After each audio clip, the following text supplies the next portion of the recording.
Se alzan en la llanura junto a Salisbury como centinelas petrificados que se resisten al paso del tiempo. El gigantesco Stonehenge, un círculo de piedras mudas y vetustas, suscita más preguntas que casi cualquier otra construcción en la Tierra. Nos mira desde las profundidades de 5.000 años y aún no logramos descifrar su propósito. Lo hemos visto en fotografías y en películas y creemos reconocerlo. Un anillo perfecto de enormes megalitos coronados por dinteles, emblema puro del enigma. Durante milenios hemos formulado las mismas interrogantes. ¿Quién lo erigió? ¿Cómo consiguieron alzar peñones de 40 toneladas? Y, quizá la cuestión más angustiosa, ¿por qué lo hicieron? Hemos buscado respuestas en la disposición de las piedras, interpretándolas como un calendario astronómico complejo, alineado con los amaneceres y atardeceres de los solsticios. Hemos buceado en mitos y leyendas, atribuyendo la obra a Merlín o a gigantes. Hemos excaveado a su alrededor, cribado cada centímetro de tiza, examinado cada rasguño en las rocas y catalogado cada fragmento óseo. Hemos debatido sobre los druidas, a pesar de que sabemos que aparecieron muchos siglos después. Hemos conjeturado rituales, sacrificios y señores, y a lo largo de siglos de investigación, hemos cometido un error colosal y fundamental. Hemos quedado hipnotizados por el propio círculo de piedra, tan hechizados por Stonehenge que no vimos lo que lo rodeaba. Fuimos como turistas que visitan una catedral y no advierten que está en el centro de una vasta metrópoli. Pensamos que era un templo aislado, erigido en medio de una llanura salvaje y vacía. Pero, ¿y si esa imagen fuera errónea? ¿Qué pasaría si Stonehenge no fuera más que un detalle, una rueda en un mecanismo inmenso y hasta entonces invisible? Ese mecanismo estaba bajo nuestros pies. En los últimos años, un equipo de arqueólogos ha trabajado a la sombra de esas piedras. No emplearon palas para remover el suelo ancestral. Usaron tecnologías que sus predecesores ni siquiera podrían haber imaginado. Métodos capaces de sondear el subsuelo a varios metros de profundidad sin perturbar una sola piedra. Lo que hallaron no añadió únicamente un capítulo nuevo a la historia de Stonehenge. Les obligó a reescribir el libro entero desde la primera hasta la última página. Descubrieron una estructura tan vasta que el propio Stonehenge parece, junto a ella, un juguete abandonado en una caja de arena. Este hallazgo demuestra que nuestros antepasados del Neolítico no fueron meros transportadores de rocas, fueron arquitectos y diseñadores de paisajes. Modelaron la Tierra a una escala que nos cuesta imaginar, y lo que hemos encontrado es, en cierto modo, el boceto de esa transformación. Para comprender el impacto de esa sorpresa, es necesario repasar lo que creíamos saber. La historia de Stonehenge no es un instante congelado, sino el resultado de siglos de construcción, reconstrucción y cambios. Todo comenzó hace aproximadamente 5.000 años, alrededor del año 3000 a.C. El primer Stonehenge no estaba hecho de piedra, consistía en un simple foso y un terraplén excavados en la tiza blanca, con un diámetro de 110 metros. En su interior aparecieron 56 agujeros misteriosos que los arqueólogos bautizaron como los hoyos de Aubrey, en memoria de John Aubrey, quien los señaló por primera vez. Lo que contenían no eran grandes monolitos, sino restos humanos carbonizados y huesos cremados. El primer Stonehenge fue, por tanto, un cementerio circular de enormes dimensiones. Varios siglos después, alrededor del año 2500 a.C., se inicia una segunda fase que introduce nuevas incógnitas.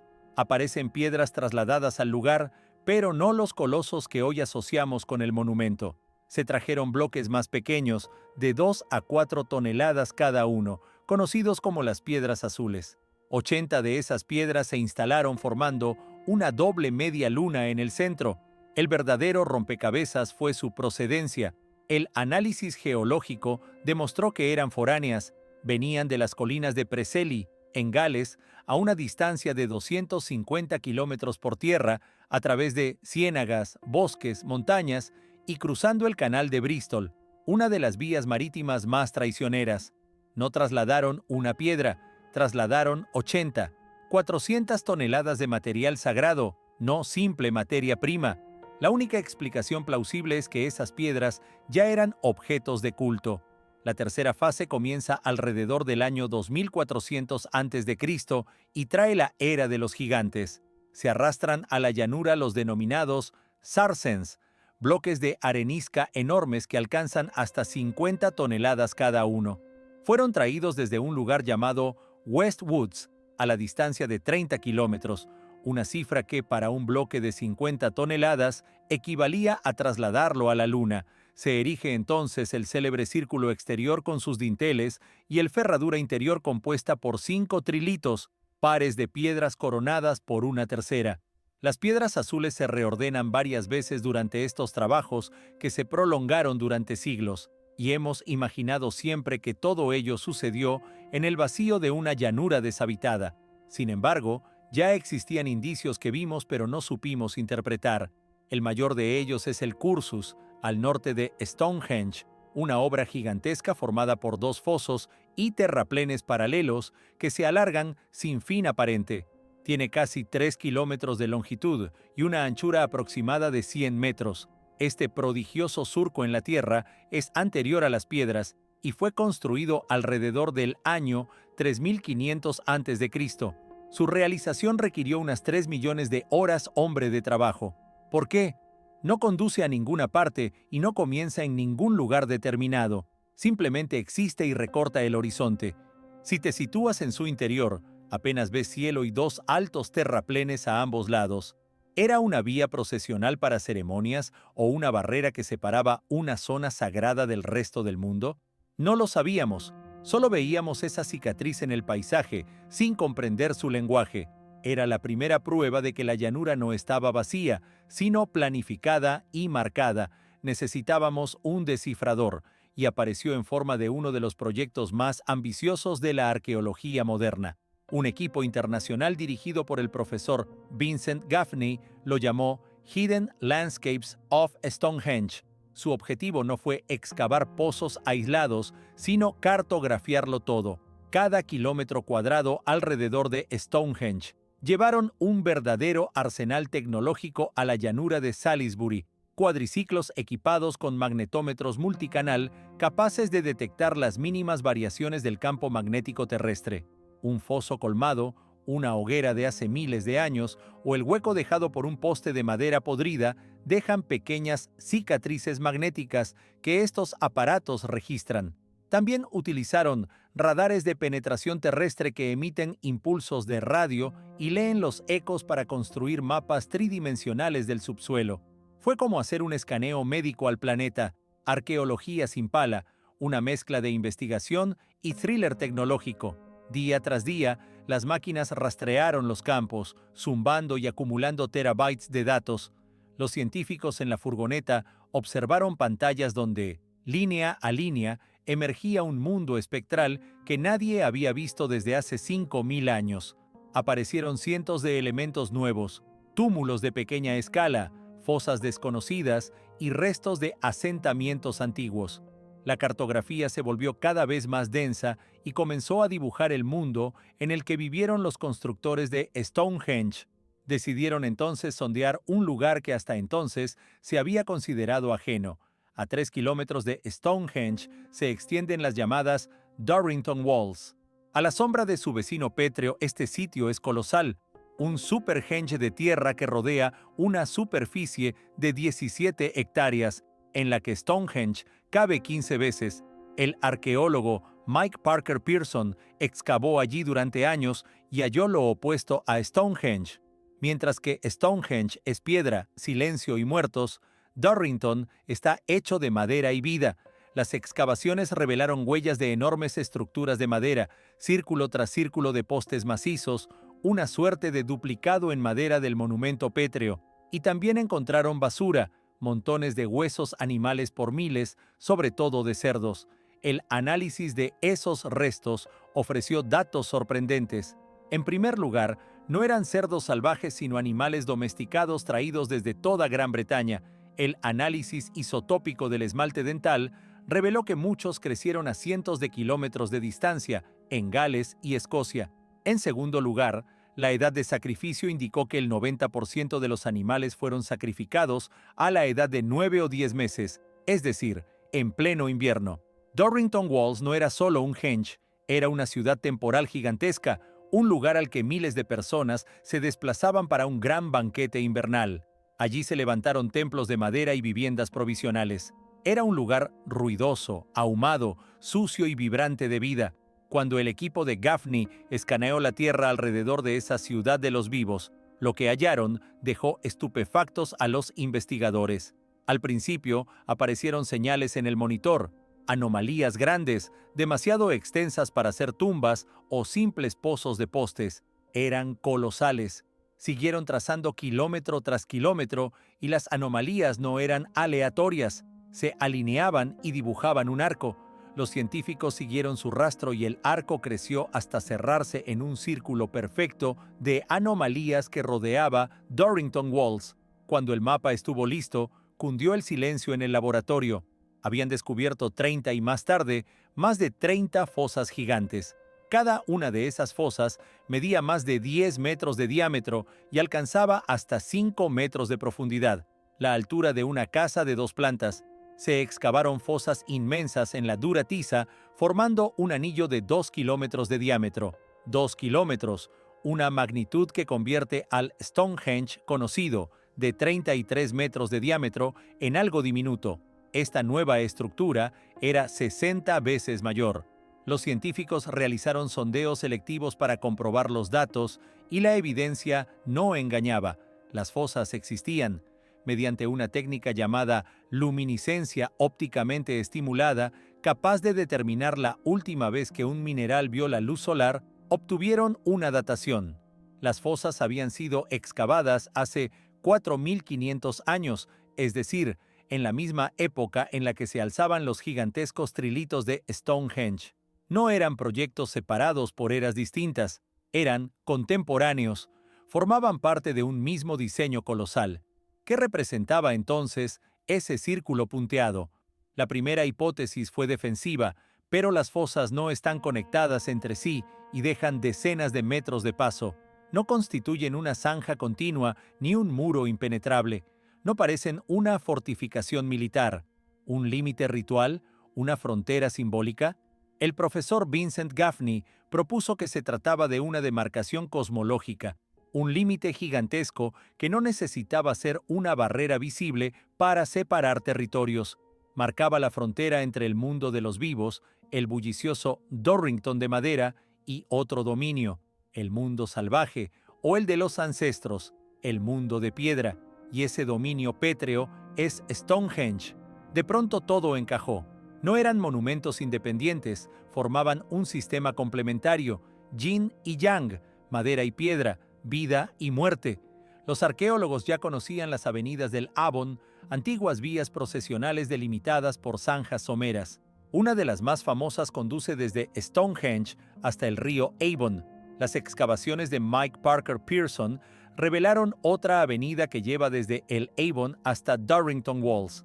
La imagen se completó. Un ritual gigantesco se desplegía a lo largo de kilómetros.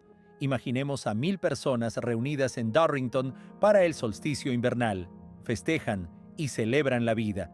En cierto momento abandonan su mundo de vivos, cruzan el vasto límite de fosas, descienden hasta el río, embarcan y navegan por el Avon. El río, símbolo eterno del tránsito, les conduce a la otra orilla. Allí desembarcan y recorren otra avenida que los acerca a Stonehenge, al templo de piedra alineado exactamente con la puesta de sol del solsticio de invierno. Pasan del mundo de los vivos al de los muertos, del ámbito cotidiano al de los antepasados. Era una peregrinación, un teatro multitudinario cuyo escenario era toda la llanura de Salisbury. Las fosas que descubrió el equipo de Gaffney eran las alas y las marcas de ese gigantesco escenario. Lo que creíamos el templo aislado era solo la escena final de un magnificente drama ritual. Ese descubrimiento, aunque estremecedor, no responde a todo. Deja preguntas abiertas sobre orígenes y trasvases culturales. Retornemos a las piedras azules, aquellas 80 procedentes de Gales. Durante mucho tiempo se sostuvo la hipótesis de que un glaciar las había transportado hasta Salisbury, una explicación cómoda que eludía interrogar la capacidad humana. Pero esa teoría se desmonta ante el análisis geológico de Mike Parker Pearson, que localizó sin ambigüedad las canteras exactas. Carl Geddock y Craig Ross y Felin En las colinas de Preseli, esto no parece fruto del azar o de la glaciación, es una acción deliberada y humana. Pearson siguió la pista en Preseli y halló un lugar llamado Wound Mount, donde hoy apenas quedan algunos bloques caídos. Al excavar y aplicar radar de subsuelo, apareció la huella de piedras que habían estado erigidas allí. Las cavidades tenían una sección pentagonal que encajaba de manera perfecta con la sección de una de las piedras azules de Stonehenge. Además, el diámetro del círculo en Gales era de 110 metros, idéntico al del primer foso de tiza de Stonehenge. El cuadro se vuelve inapelable. Los pueblos neolíticos no fueron solo a Gales a extraer piedras, desmontaron un monumento sagrado propio, piedra por piedra, y lo trasladaron 250 kilómetros para volver a erigirlo en la llanura de Salisbury. No se trató solo de construcción, sino de migración de un santuario entero. Es como desarmar una catedral y reconstruirla en otra región. Altera por completo nuestra comprensión. Significa que los constructores de Stonehenge, o al menos sus antepasados, provenían de Gales y llevaron consigo no solo rocas sino el recuerdo de sus ancestros. En muchas culturas megalíticas, las piedras encarnaban las almas de los muertos, transportaron su cementerio, su panteón. El paisaje ritual se vuelve aún más complejo. Stonehenge dejó de ser un templo local para convertirse en un proyecto de alcance nacional e incluso internacional. Las evidencias sombríamente lo indican. En 2002, a pocos kilómetros de Stonehenge, se descubrió la tumba del llamado Amesbury Archer, que data de alrededor del siglo X a.C., en la Edad del Bronce temprana. El enterramiento contenía a un hombre ricamente provisto, un personaje extraordinariamente adinerado según los parámetros de la época. Junto a él reposaban más de 100 objetos, puntas de sílex, 3 dagas de cobre, una herramienta para trabajar el metal, un soporte para arco y 2 adornos de oro para el cabello, los primeros objetos de oro hallados en Gran Bretaña. Su riqueza material ya sería notable, pero lo más sorprendente fueron sus dientes. El análisis isotópico del esmalte dental, que registra la composición química del agua ingerida durante la infancia, reveló que no era originario de la isla. Había nacido en los Alpes, en lo que hoy es Suiza o Austria. Un hombre procedente del corazón de Europa había viajado cientos de kilómetros, cruzado el Canal de la Mancha y fue enterrado con honores junto al gran santuario neolítico. ¿Era un maestro metalúrgico invitado por su conocimiento del cobre y del oro? Junto a él apareció otro enterramiento, de un hombre más joven cuyos marcadores óseos indican parentesco, tal vez padre e hijo, con el hijo ya marcado por los suelos británicos. Una historia de inmigración y arraigo. Próximamente encontraron otro enterramiento colectivo cercano con 7 individuos, 3 adultos y 4 niños, cuyos isótopos señalaban orígenes en Gales, muy cerca de las colinas de Preseli. El panorama toma forma. Ingenieros de Gales pudieron haber transportado las piedras. Técnicos centroeuropeos trajeron el conocimiento del metal. Todos convergieron en Stonehenge. No era un prodigio aislado de la isla, sino un núcleo que atraía gentes, tecnologías e ideas de todo el continente. Era, en cierto sentido, la Silicon Valley de la Edad del Bronce, un imán para mentes excepcionales. Sabemos ahora cómo se organizó la obra, su escala y el carácter internacional de algunos protagonistas, pero la gran pregunta permanece: ¿por qué este lugar, una llanura aparentemente anodina en Salisbury? ¿Por qué desplazar un monumento que ya existía en Gales hacia aquí? Para responder, hay que escarbar aún más atrás, no 4.500 años, sino 10.000.